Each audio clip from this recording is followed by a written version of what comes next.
On the surface, it doesn't seem to make sense, but the leaders at Del Mar say if you want to see the biggest names in horse racing, like American Pharoah here in San Diego, online poker will help. If you're a horse racing fan and you love to see the top horses run, this is an important issue for you. I went to Del Mar to speak with Chief Operating Officer of the Del Mar Thoroughbred Club, Josh Rubenstein. So how is poker connected to horse racing? Well, the top horses go where their owners can win the most money. And unfortunately, that's usually not in California. Rubenstein points out that most other states that have horse racing also let their tracks run casinos.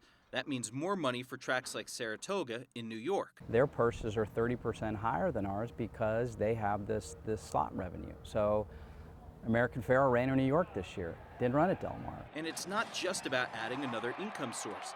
It's also about protecting their home turf. Right now, the only gambling you can legally do online in California is bet on horse races. So from Del Mar's viewpoint, tribal casinos are asking permission to play in their playground.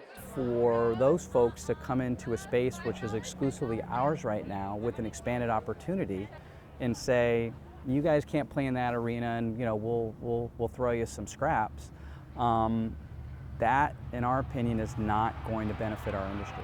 Many tribes are okay with letting the tracks launch their own poker website, but several are not. And I learned there's a lot of bad blood between local tribes and the horse racing industry. They wouldn't talk on the record, but it all goes back to when California first allowed tribal casinos.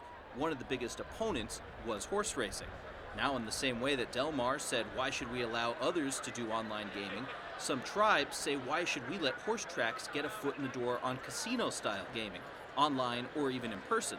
So I asked Josh Rubenstein flat out, would Del Mar like to open its own casino? Certainly when you look at the margins of what casinos operate under, slot machines and table games, absolutely. But we're also realistic, and the tribes have compacts with the state to operate those casinos, so we're not naive to think that that is something that is realistic for us. Rubenstein told me they would be willing to negotiate with the tribes to guarantee there would be no slippery slope and that only online poker would be allowed.